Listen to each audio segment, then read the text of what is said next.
yes, I think if you live in Britain, it's nice to have an understanding of your country's history, but it's also good to have an understanding of your country's role in wider history, and to have an appreciation of the history of other cultures. Yeah, I totally agree, because colonialism, for example, that took place, or like the East India Company. Oh, I forgot. Yeah, East India Company. Yeah, East India that Company. was colonialism. Yeah, so like for example, we are not taught about that until we get into a university, and for example, like we spoke about certain conflicts, like whether it's the Kashmir or whether it's like the Palestine situation that's happening, and people, like some British people say like, oh, like what has UK got to do with this? But when you look at Balfour Declaration, or when you look at the East India Company, and it's like I'm like, are you not being taught this in schools? And they haven't. No, well, they haven't been taught that in schools, but I suppose as well, what you've got to understand is, if as a teacher I'm teaching all the way from year 7 all the way up to A level, you've got to be teaching history in understandable chunks, if you get what I mean. You have got to be teaching to the age of the pupil and to their intellectual development. The skills in history, I think you have applications across the curriculum, but an 11-year-old is an 11-year-old's mind is not as developed as an 18-year-old's mind. So certain concepts like colonialism, it's just going to go whoosh straight over their heads. So that's where you focus on things that are easy for them to understand. So you're perhaps more focused on individuals and their actions and activities and how they might have impinged on the country. Or think about the Norman Conquest, for example.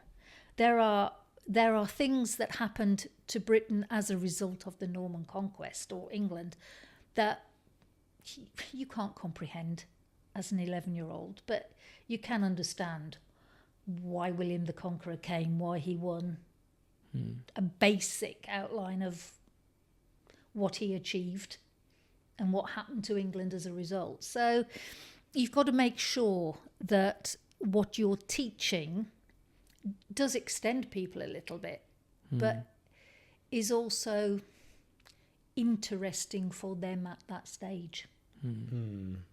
But wouldn't, see, in some ways, like for example, you look at Pakistan or these countries, like when I was living there, and the history would paint a very positive picture of the country, right? Like almost all the wrongdoings, you don't see it in the book. Yeah. But don't you think it's very beneficial that in a interesting way, and in a way where students can process it, that they should also learn about the dark side of their history? Yeah. And sometimes it does feel that history is a very bleak subject, because we've just said, haven't we, that history is written by the winners, but by virtue of the fact that you have a winner, you have a loser. And so you are looking at that conflict and good versus bad, right versus wrong, that sort of thing, oppression versus freedom. So you are looking at big issues, but in an easily digestible form, the younger a pupil is. But you can never shy away from the darkness of history. But again, it would be entirely wrong to teach about something as dreadful as the Holocaust. From both perspectives. Yeah, to an 11-year-old, or they've got to have the conceptual development to really understand the true horror of some aspects of history. Yeah, I think one thing that's really interesting that you mentioned is the focus on individuals. So, for example, Winston Churchill is someone that is brought up a lot in the education system. I mean, for us, he was anyway, because we studied World War II, and he was like presented as a hero for what he did during World War II, but then we're not shown the other side where he was extremely racist. He caused the famine in Bengal. So maybe, do you think it would be worth mentioning those things as well? Oh, I think it always is, and I think if you are a good history teacher, your aim is to show pupils balance.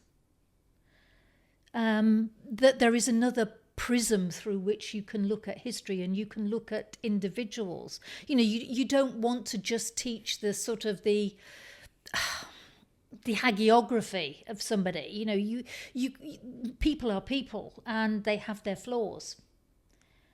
So it is important to look at that person and to say, do you know what? There are other ways of looking at this issue, this person, this question. History is about questioning. To me, questioning the sources, questioning the reliability of the sources, questioning what has already been said about an event or an individual. To me, it seems like the curriculum doesn't support that style of teaching, though. It just wants you to go down almost just one route, get the grades and get out. Whereas my teacher, luckily, was quite good. He'd do a good job at presenting like the different sides. He'd just make like a little nod to it. But then, of course, we have to get good grades. So he'd teach you this is the problem, isn't it? This is where good teaching and the desire to get results tend to clash. And that whole question of what is education? Are we just educating people to get results, or are we educating them to have a wider interest in things? Or are we educating them to become a more rounded individual that is invested in their community and in humanity generally? And it feels at the moment that education is terribly results driven. I sometimes felt in a classroom that if something was said that sparked an interest, or somebody asked a question that would take you off the curriculum sometimes, or off the specification, there would be somebody else in the corner wanting to drag it back, saying yes, but do we need to learn that? Yeah. Do we need to know it? And that's the thing. There is the way we are at the moment is that there will always be somebody saying, but what is it that I need to know for the exam? Not what is it do I need to know to make me a more rounded, interested individual? What is it that I need to pass this exam? Yeah, I found that a major issue in my GCSEs. If you enjoyed this segment, please make sure to like and subscribe. Also, the link to the full podcast is in our description. And finally, I wanted to say that please make sure to follow and download the podcast on Spotify and Apple Podcasts so we can bring you more amazing content. Thank you so much for listening.